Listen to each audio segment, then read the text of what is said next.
I don't know about you, but I have been down quite a bit lately, even as your minister, even as we are taught to preach from scars and not wounds. I won't disrespect y'all by pretending like everything is fine.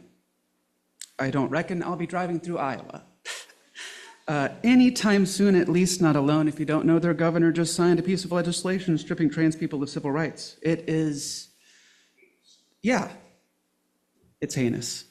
It's terrible. There really isn't a good word to describe it. It's cruel. It's cruel.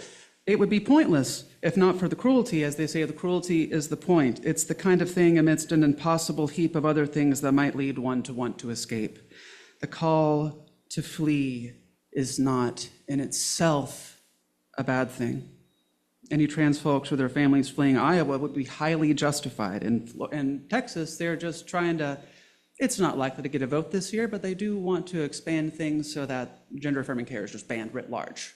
And this is a death sentence to trans people, because if your body doesn't produce hormones on your own, well, risk of stroke, bone density loss, you name it. It's just a bad time, and it's a slow and awful way to go. It's agonizing, but the cruelty is the point. And so in the midst of cruelty, I ask, who are we called to be? Who are we called to be when the powers that be seem content and hell-bent on dismantling, destruction, and the death drive of fascism? I imagine many folks, though, can't or won't run. I imagine some folks will find themselves instead running inward, right into depression, into a bottle, into the big empty. While not bad when we feel the call to run, it is imperative, friends, that we turn to discernment, reflecting on our motivations, lest we be led by pure idolatries of the mind and spirit. These, and there are moments in life where the weight of existence just becomes absolutely, utterly unbearable. Grief settles into our bones. Loneliness whispers that you're forgotten, no one cares. Fear tells us that nothing is ever going to change. We live in a world that does not always, perhaps not often, know how to hold us in our pain. A world that rushes past suffering for the sake of a final product, urging us to bury it, to numb it, to escape it. And sometimes folks can do that with the best of intentions. Slow down. And so we either buckle or we flee. It's fight or flight, right? How does one fight such a thing? How do you fight such a thing? This monolithic trouble, the wicked vine of authoritarianism, the struggle of aging, of growing older in a world full of rage, the struggle of being young and only just beginning to love a world seemingly committed to its death drive. I have felt the call to run. Let me caveat that, of course, I am not going to run, but I felt the prick, some strange old sense of being hunted, even as I know I am not being personally stalked. It's purely a nervous system thing, right? The tension in the moment has at times caused me to fall in on myself. I had been in such a cave-in as recently as last week. As these happen, as I pull myself and am pulled from the rubble by my friends and family, I find cause to increase that support, enumerating new beams, new structures, new ways of being loved, and that is absolutely crucial if we are going to survive and if we're going to change anything. It's an ongoing, lifelong, living practice. Were it not for that love, nothing that I do here would be possible. I know I could not do it. I do know that sometimes folks find cause to not be carried, though. Often not wanting to be a burden on others is the most common reason. And so sometimes folks turn towards being numbed, tilted, turned around in a spiral so that they lose themselves and their troubles in turn, but they have lost themselves, and so how can healing ever happen? Some of us run to substances, to the bottle, the pill, a high that momentarily quiets the ache. Others run into apathy, turning down the volume of our own souls until we just don't feel anything at all. Some of us run into emptiness, mistaking it for freedom, believing that if we can just detach enough, just check out enough, nothing can hurt us anymore. I say this not to shame, of course. It's simply an instinct or an anxious response in the grip of a habit of harm. Is it really so different from the bird in a cage who pulls out her own feathers? In seminary, during our studies of spiritual practice, it was brought to my attention that numbing is a spiritual practice. And that might sound odd, but what are we doing when we numb ourselves? We are soothing, right? We are tending to a pain, a wound, an anxiety. We are appealing to an outside source to soothe us, to distract us. For some folks, God is in a bottle or a bag. To be clear, I am no teetotaler. I have been known to enjoy the fruits of the earth. It is a matter of excess, friends, excess and escape. To enjoy a feeling is one thing, to abdicate the world and seek salvation in such a thing is another thing entirely. So numbing, in this sense, is a kind of spiritual practice, incredibly common. Lots of folks do it, but here's the thing, and you know it, numbing is not healing. You apply an analgesic to mitigate pain, but it is the antibiotic that tends to the infection. Pain does not disappear simply because we refuse to feel it. It waits. It can wait like a plague in a pile of laundry, y'all. It buries itself deep, only to resurface in some restless night in our aching loneliness, in the quiet moments when distractions just won't work anymore. We tell ourselves that we are escaping, but really, we're just circling back to the same suffering over and over and over and over again. If we are not mindful, we are not considerate of our motivations and our feelings and what is happening within us, we may find ourselves in a feedback loop. I've seen it with friends who struggle with alcoholism, and I have many. You feel bad, you drink. You feel bad for drinking, you drink, and the spiral continues. While distinct, similar things can happen with all manner of dependencies and habits. It is this unhealthy relationship that delineates the use of substances from substance abuse. Ultimately, it is not the substance that is abused. We are abused. I would argue this extends to self-harm in general, a vicious, perpetuating cycle, a kind of feedback loop, right? And it is so tempting to run these lives of clay containing so many wonders, so easily broken, so easily emptied. We may feel the need to overflow, to shatter, to flee. I feel this with you, friends, and you who have felt it before. I long in my bones to flee towards love, to hold and to be held, to ring the bells that still can ring. I do not speak of some sentimental plastic love you can find in a box or a card, and especially not the conditional love that this world so often offers. I mean the love that is vast enough to hold our sorrow. The love that does not turn away when we are lost, the love that remains even when we feel unworthy of it, the love sitting right beside you right now, the love just beneath your nose, the love just beneath your senses.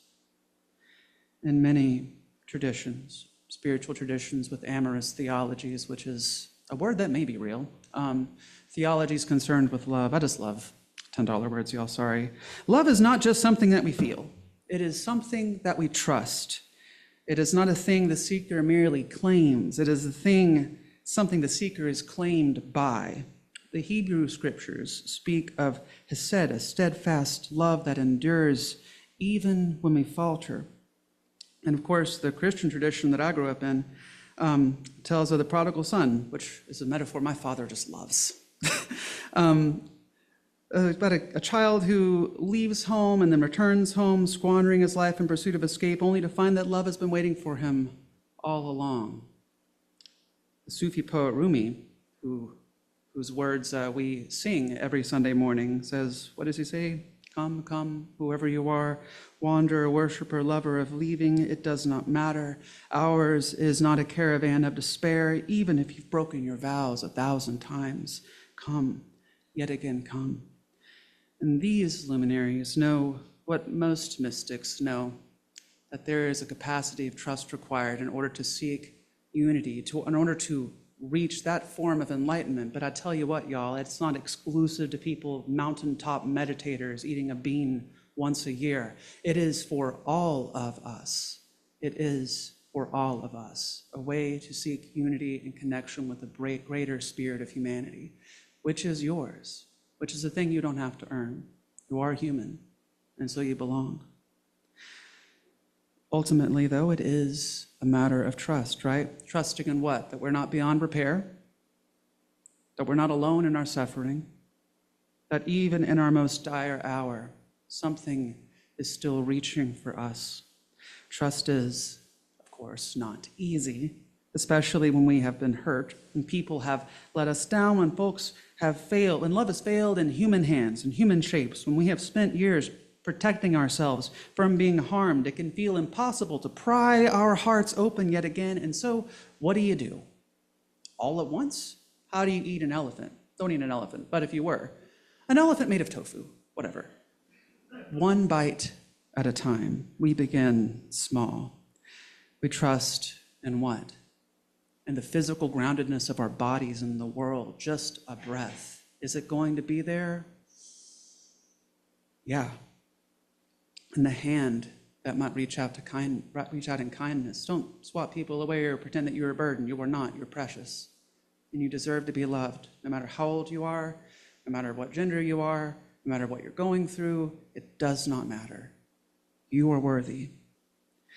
And trust in those quiet moments when something deep inside you, despite everything, says, keep on going. What is that? That's a surprise. That's something for you to figure out on your own. But keep on going. What keeps you trucking? As we practice attention to these really small things, these innocuous things, they grow and they magnify. They become something that we have more deliberate control over. We become better able to what? Regulate our nervous system. Little by little, we return, not to some hyper-idealized version of ourselves. Boy, have I got one of those. Not to a life without pain. No. But to the deep truth that we are held even in our brokenness. We return to love not as a feeling that you have to earn, but as the foundation that has been beneath us all along. Some theologians construct God as a dad in the sky. Other theologians that I find to be more compelling construct God as the plane of immanence, the ground of being. It's just everywhere, always, constantly. If that word has weight for you, and if not, just consider, reality is not going to fall through on your feet. And as long as you are still here, and the sun is still shining, the world's still turning, change is possible, always. So friends, trust in that at least. Common ground of our being, just beneath you, holding you in space. It's a place to start, and it's a place to grow. And trust in those you are connected to, your friends, your partners, your family. And friends, if you feel extra alone, know that you can find community here. This is no caravan of despair. If you are weary or have been running, if you are caught in the cycle of numbing and despair, simply know this, friends. You are not, by no means, lost beyond return. Love is not done with you. Love lives as long as you live, and so live, live, live. Live to bask beneath the sky. Live to watch the tyrant die. Oh, it's kind of a heavy service, friends. I might just shake it off a little bit. It's okay. We're not done yet, but we're not done yet. That's okay, though. But like I said, I want to reiterate, take care of yourself. Take care of your hearts, friends. This whole space is fine. If you need to step outside, it's so cold, but do just take care of yourself. I cannot stress that enough. And now, let's turn to our prayers of the people, words from friends on Zoom and in person, and reflect a little bit about the state of the world and who and how we want to be in it. You join me in a moment of prayerful contemplation, friends. Spirit of life and love and all good growing things beneath the star. Is the world not racked with enough war, with enough worry, with enough pain at the expense of people for the pleasure of a select few, and what for? May we remember what we are for, to be agents of a higher love, to be grounded in a deeper calling, and not alone, but together, together. We can only truly be human when we are with other humans. We come alive, and may we remember this in these days of desperation when we feel so alone, to turn to our neighbor, to speak its name. What burdens you?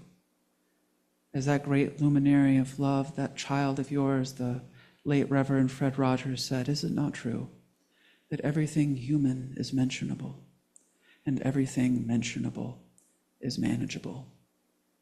May it be so in our hearts, in our communities, in all spaces that we touch, that what is human may be mentionable, and what is mentionable may be manageable. May we speak truth and remember that truth is a friend to the desperate and the poor. And may our hearts be with all people in this world who struggle beneath bigotry, the bullet, the war, the prison, all who suffer. For we know that this is where love abides. In the low places where other people disdain, let us seek it there. Let us magnify it until all chains are broken and all hearts free. May it be. Amen. I'm coming out the gates proverbially swinging. This is not terribly controversial. Purity culture is a pox on the human condition, a broken myth looming large in judgment, a demiurge, a small god, an ideology. We live in a world that often tells us that we must be whole in order to be worthy, perfect to be loved, and broken to be of use, clean. It haunts us around hard deadlines that don't need to be so hard. Its specter looms in rigid ideologies that fear their neighbor and the slick, glossy veneer of corporate advertising. It festers in photoshopped or AI-altered images on Instagram, but y'all, life, real, raw, aching, yearning, burning life has never been about perfection.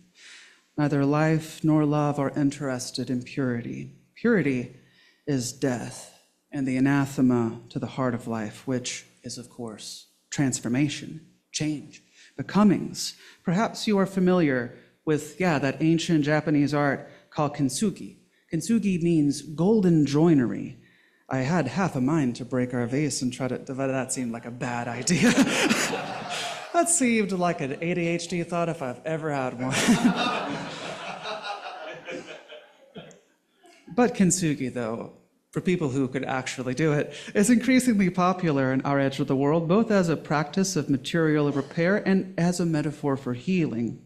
Shinto, which is the traditional Japanese folk religion, that is in fact so ubiquitous in Japan that the majority of people don't tend to claim it as a discrete religion that they practice or belong to, even as they practice it.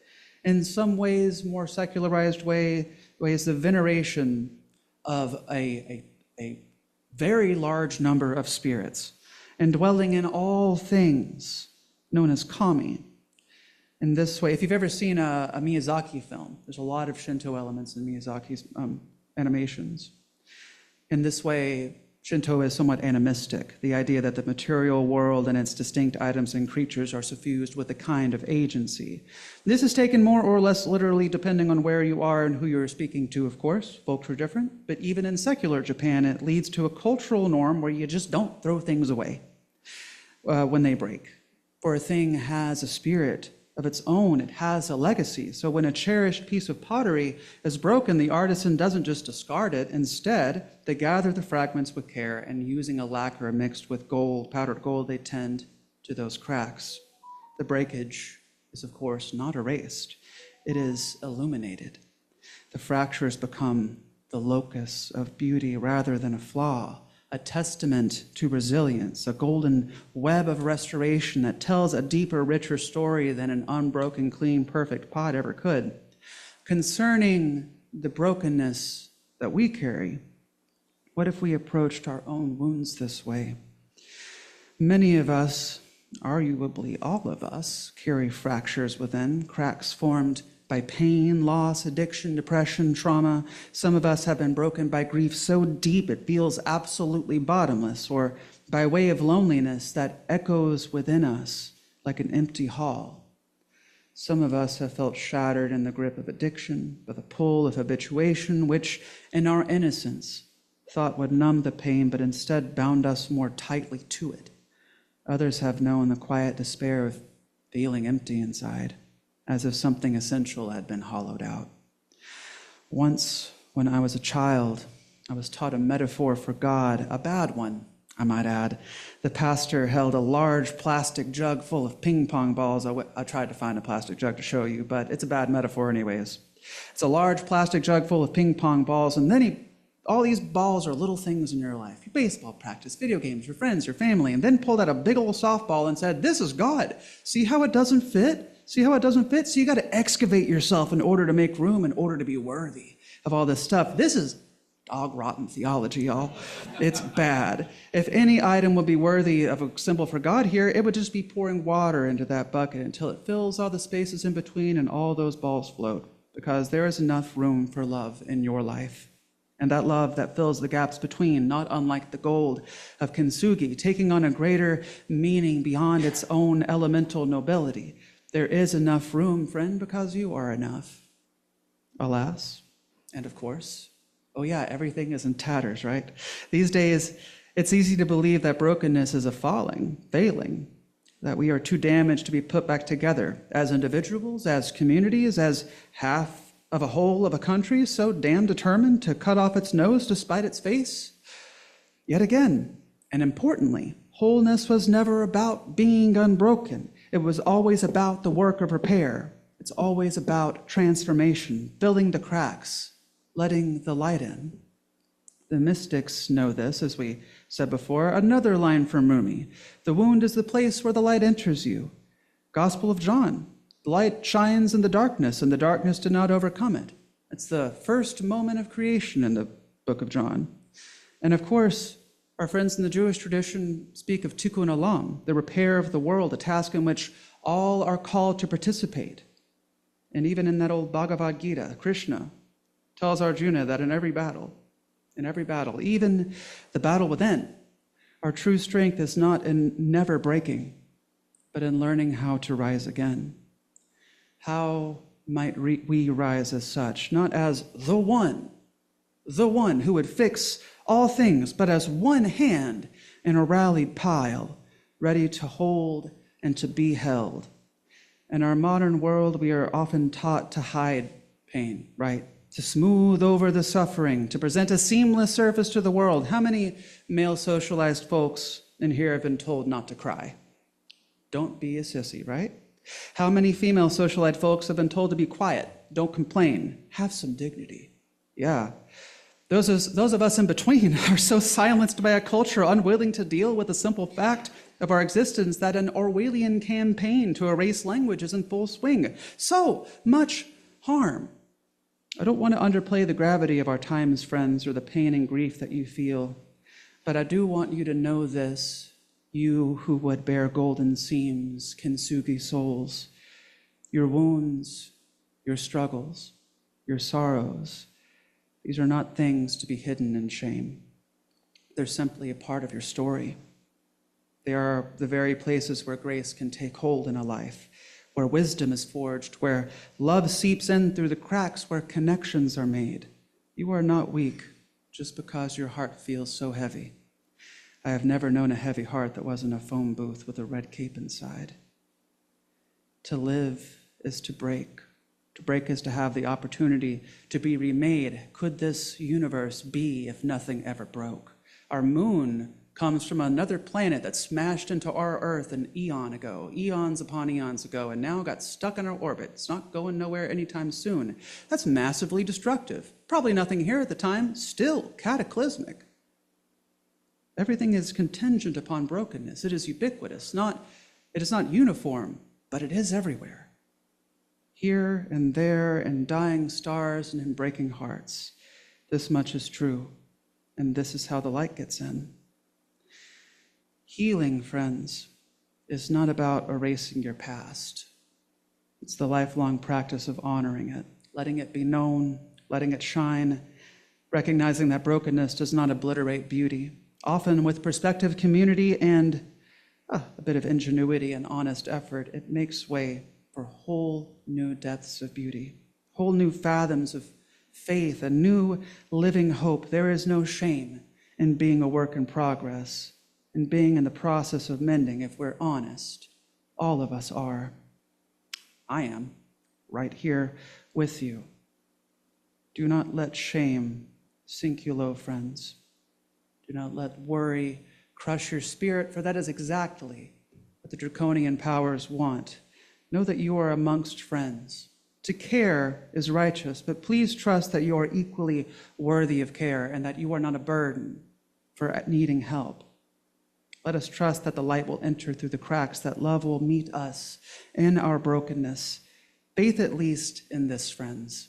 Faith at least in this, that we, gold-bound, wounded, and whole, are already worthy. So live, friends, and know that your hurt is not yours alone. Live and know that for every sin there is mercy. Challenging aspect of universalism, but live, and let us learn to fly together.